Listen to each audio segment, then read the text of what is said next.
Oh, really, Forbes? Well, I got news for you.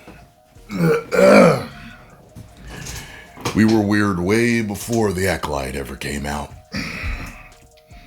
But let's see what you're saying we're weird about. Star Wars fans are being weird about The Acolyte. How are we being weird? I know one thing we're doing. We're giving our honest reviews of this. We are telling the absolute truth about this. And the truth is, the majority of us do not like it.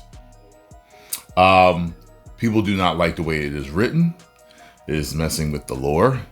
And one thing you gotta know, whether you write comic books, short stories, novels, whatever it is, you don't really want to mess with lore too much once it's established because it can anger fans. You're taking a major chance when you mess with lore. So, the powerful Sith, compelling mystery, and a thrilling lightsaber battle, The Acolyte is proving to be one of the strongest stories. Who paid you to say that? In the Star Wars era, in the Disney Star Wars era.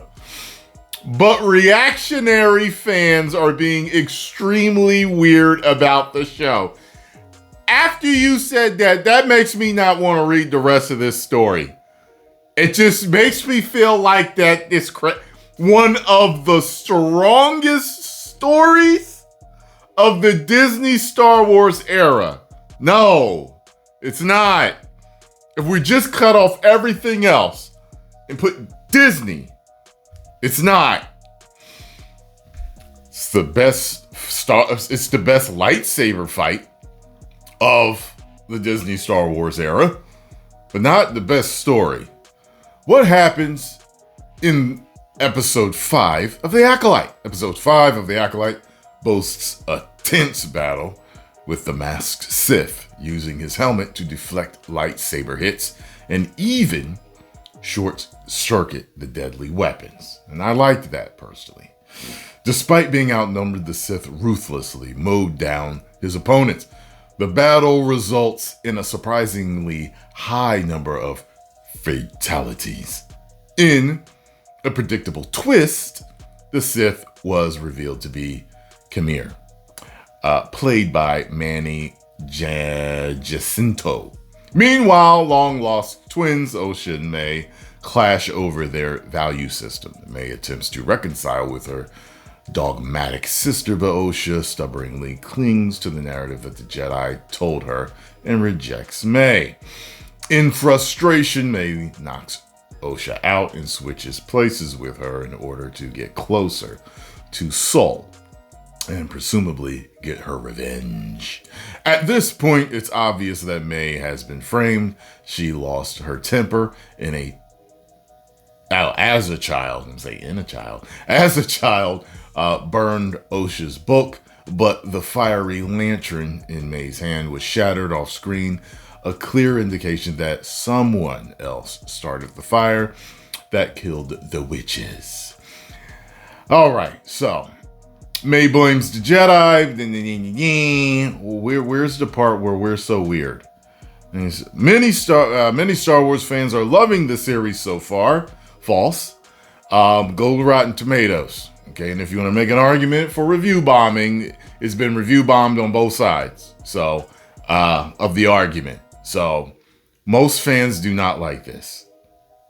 It reminds me of the whole thing with Joe Biden right now. It's like both sides realize that Joe needs to step down.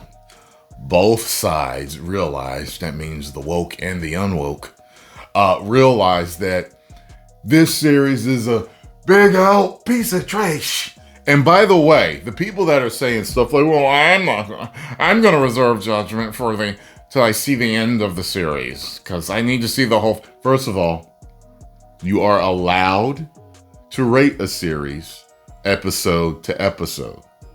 Okay?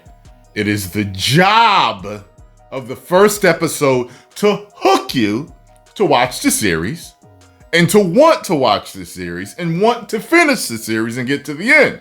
You watch the first episode, you're like, oh, this is good. Me and Leticia do it all the time. Me and Scarlo do it all the time. All right, we watch the first episode of a series, and if it's not good, we turn it off and we don't watch it. That's it. You have to hook us on the first one. It shouldn't take 4 or 5 episodes to hook you. It shouldn't even take 3. I'll let it go that some just take a little longer. You have to hook a person after the second episode. I'll give you to the second episode. However, you should. It should be a rule to hook us at the first episode. The first episode should never make you say to yourself, well, maybe I'll give it one more shot. No! You are supposed to want to watch that show. So anyway, many Star Wars fans are loving this series so far. The fact that I'm laughing shows you how untrue that statement is. But a segment of the fan base has been overly critical, nitpicking minor details, review bombing the show. First of all, they haven't, you know what? I might agree with you with the overly critical, but the fact of the matter is when you're doing bad, you're going to get nitpicking. It's just like a relationship. When people are unhappy in a relationship, and this is our relationship with Disney's entertainment, when you keep letting us down over and over and over and over again, things we would let go if the show was good, we don't let go. Then they start nitpicking about small story elements or outfit designs or the fighting styles or how they're doing this or how they're doing that. And they will get you. It is just how it is. So if the show was good, people would let that nitpicking go. But guess what? The show is bad. And now they're going to let you know. That rhyme they don't have to play the game. Bars! Star Wars fans have been angry about Star Wars since the prequel trilogy. But the current split in the fandom is even more petty than usual. Indeed, some of the criticisms directed at the Acolyte have proved absurd. Well, which ones are they? What are absurd? The editors of the official Star Wars wiki, Wikipedia, recently received intense backlash from angry fans after they edited the Birthday of Jedi from the prequel trilogy. Yeah, that should have never been changed. That's a story element that they messed up. You got what I'm saying? That's Disney's fault. All right? If you don't know who Ki-Adi-Mundi is, you're not alone. As the Jedi he's in the background with a handful of lines. The characters appear in The Acolyte a century before his introduction. The Phantom Menace and his date of birth were changed to reflect the cameo. Following the edit, Wikipedia editors were startled by the viciousness of the backlash, with some getting threats. Right. Now, right there, that is absurd. If they truly were getting those type of threats, then yes, that is absurd. And those fans are wrong. The absurdity of the controversy inspired many memes online, with commentators wondering how any Star Wars fan could possibly get emotional about the birthday of Ki-Adi-Mundi. Well, the problem is this: they don't like their lore changed. They don't like retcons. Okay, so. And that's a story element where people are like, wait a minute, no. This and that about Ki-Adi-Mundi, this and that about his species of alien, something is wrong here. This isn't right. So Star Wars fans are nerds and geeks. Nerds and geeks, you have to be careful with. They are not normies. They pay attention to detail. All right? And the devil is in the details, as they say. So, if you mess up with nerds, you have to correct yourself. You better fix it. You better make them understand in a way that ain't going to destroy the lore that this is correct.